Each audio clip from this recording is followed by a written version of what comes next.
Hi friends, my name is Mrs. Dharma. My name is also Madia Faith, that's my pen name. I just finalized publishing my story, Fearful's Journey Through the Desert. It is my first published story, so I'm very excited. It is about Fearful, who is a young woman who is a slave to Prince Iniquity. And Prince Iniquity is a mean and nasty master who has just murdered her mother. And she had to weed beans in his gardens, and his gardens were big and it was always hot. Do you guys like weeding? I never liked weeding. And they weren't paid either. They weren't given much food either. So she was very mistreated.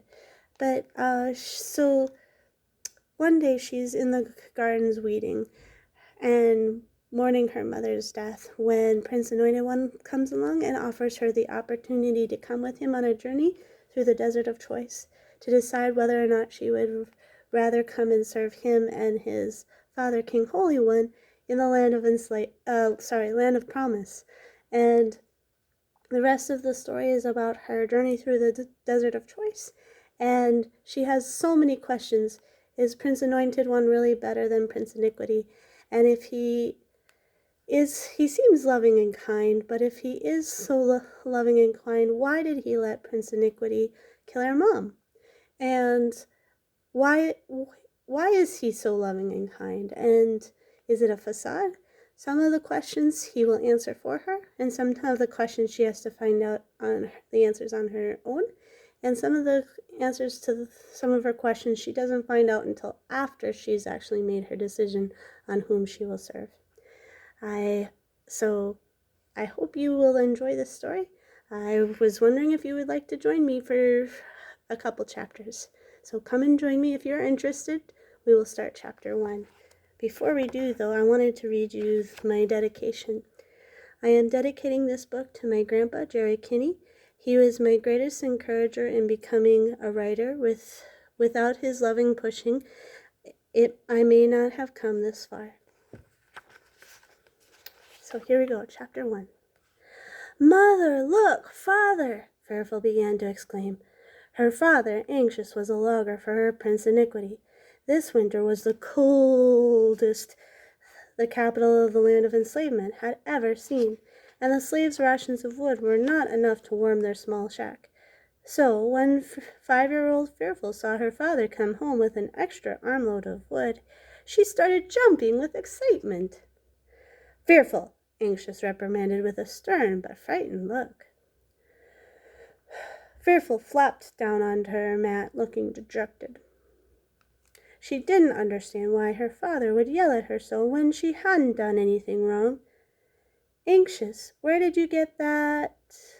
Dreaded horror, Fearful's mother started to ask, but was interrupted by bang as the door flew open and let a cold gust of air in. Logger, you are under arrest for stealing Prince Iniquity's wood. For that, Prince Iniquity, ruler of the land of enslavement, has ordered your arrest, a big black guard growled. He grabbed Anxious's arm, forcing him to drop the wood, and started dragging him out the door. Overseer swooped in then and gathered up all the wood, even taking the family's normal meager ration of wood. He left with an evil chuckle. Ha ha ha ha. No, please, no, have mercy, Dreaded Horror sobbed, running out into the snowstorm after the guard grabbing his arm. Mercy? Ha! This lazy wretch doesn't deserve mercy. The guard ripped his arm away from Dreaded Horror and stomped off, leaving her sobbing in a drift of snow. Little, terrified Fearful stood in the doorway, staring after those disappearing forms of the guard and her father. From that moment on, terror of everything ruled her life. There was rarely a moment she could remember not being scared of everything she said and did. Fearful, are you okay? Scaredy Cat's voice broke through Fearful's dreaded memories. Fearful looked over at her friend as though, for the first time, I can't get the memory of seeing my father being dragged off that freezing night out of my mind. The next day it was snowing really hard, and still they called all the slaves to the marketplace. When everyone was gathered there, they stripped my father and started beating him unmercifully. Then they sent him away with other criminals to the logging camp, where they were to work harder than even the slaves. Fearful mumbled, trying not to cry. Scaredy Cat squeezed Fearful's hand comfortingly as they walked back to the palace gardens. Overseer had blown the horn to call the end of lunch break, so back to the rows of beans Fearful and Scaredy Cat went for the long afternoon of weeding. Fearful had only known Scaredy Cat for a year, but the two had become fast friends. Within just a few days of meeting, Scaredy Cat was such an understanding person. She was a tall black girl of very few words, but she was one Fearful could depend on when she needed a comforting hug or just someone to cry with. The two knelt down and started ruffling through the bean leaves, looking for weeds and the little bugs that would destroy the beans. A row behind them, Fearful's two other friends worked, jabbering on about nothing in particular. Every once in a while, Scaredy Cat would make a comment, but Fearful was completely silent, which was unusual. Once again, Fearful's past flared up in front of her to taunt her. "No, no, Mother!" Fearful screeched as the guards pulled her mother away from her.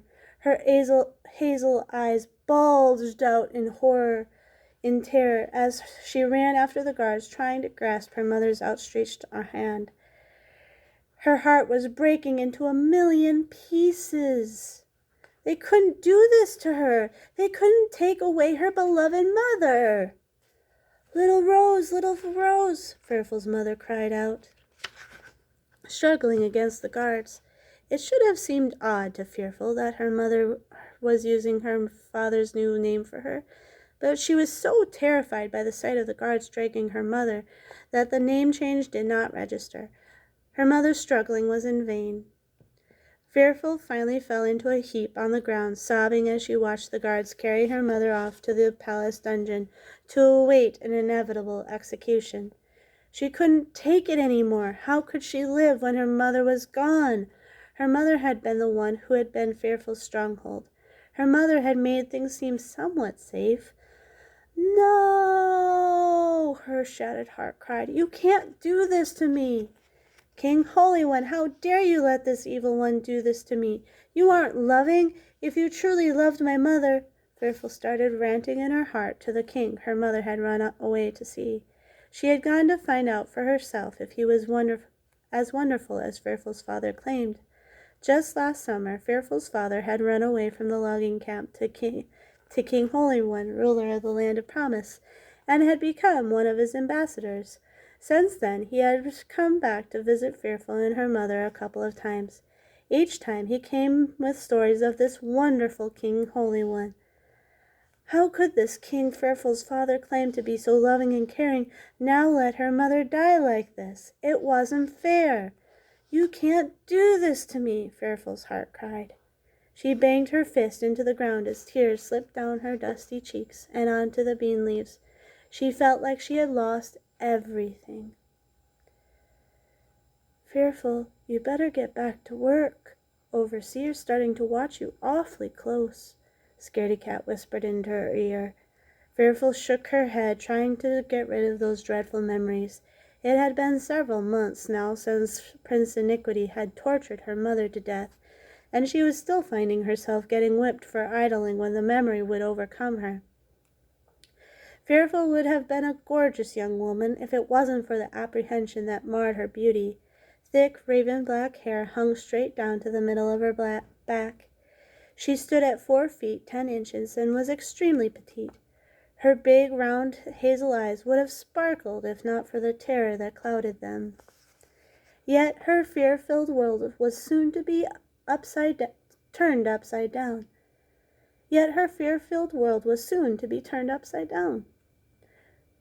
"Fearful, get over to Prince Iniquity's right away," came the harsh voice of Overseer from the edge of the gardens.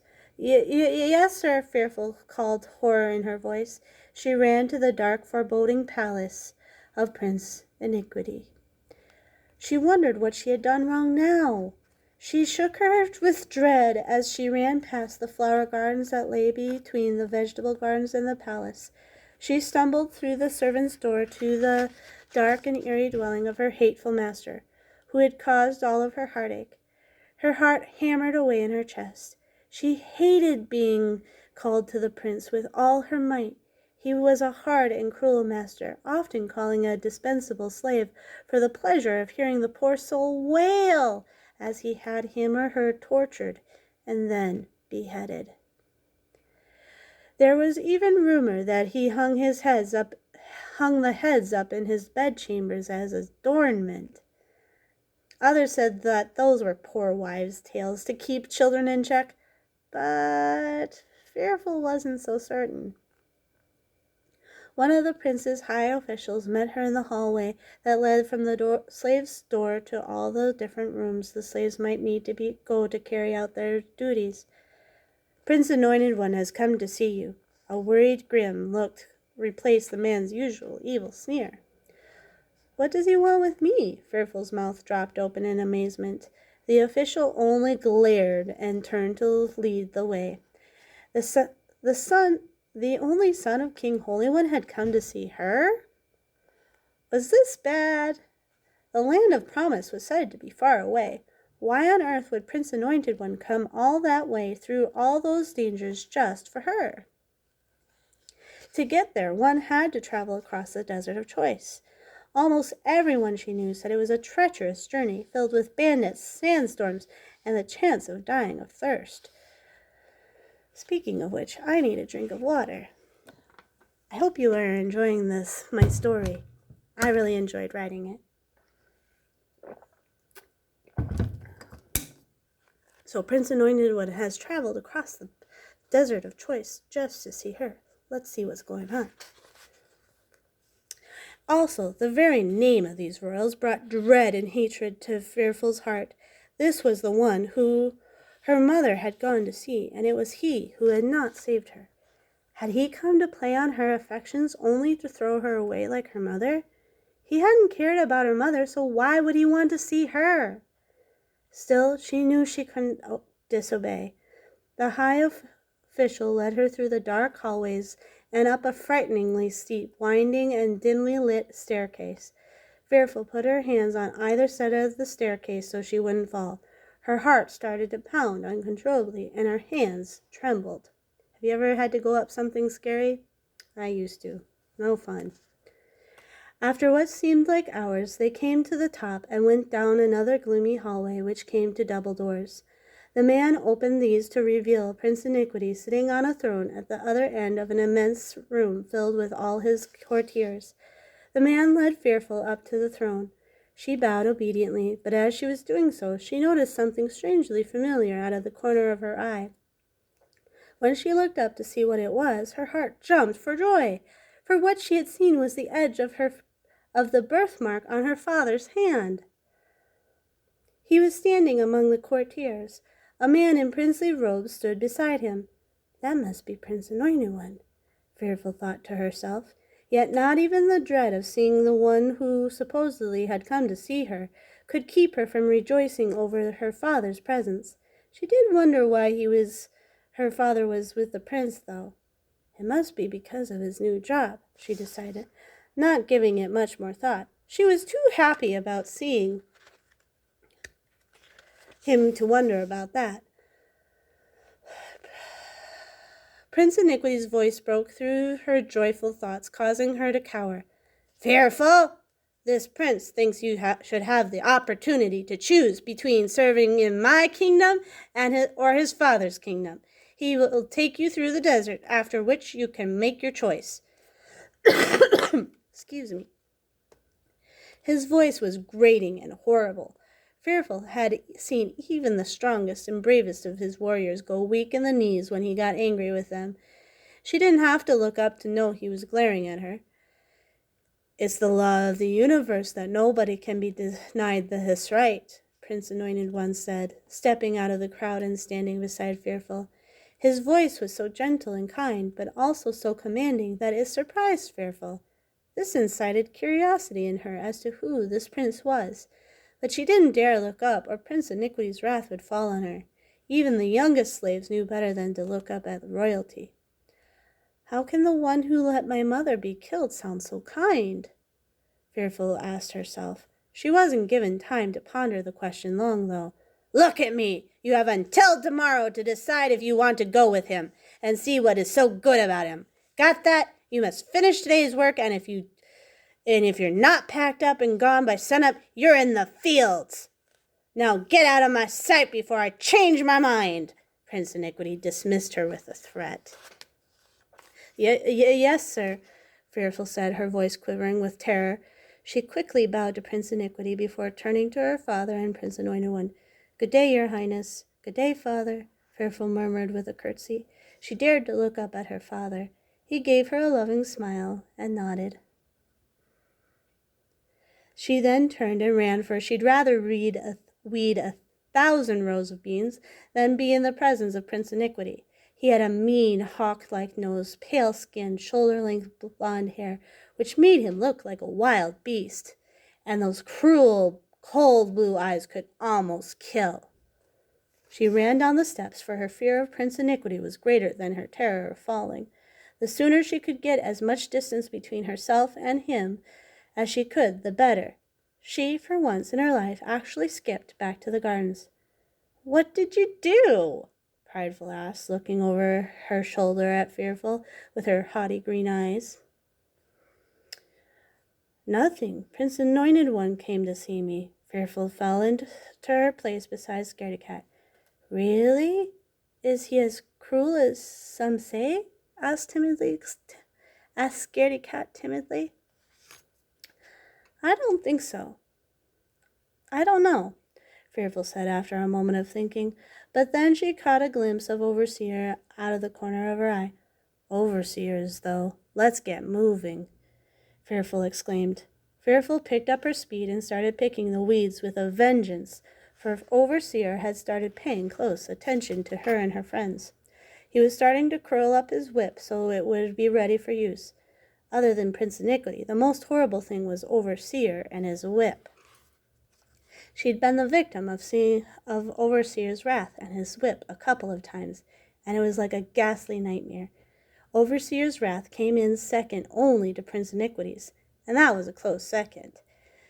Overseer's evil green eyes seemed to be able to read one's deepest thoughts, and his dirty, unruly, sandy hair, his unshaven face, and his dirty, sloppy clothes gave him the appearance of a wild man. If it was possible, he was uglier than he was scary.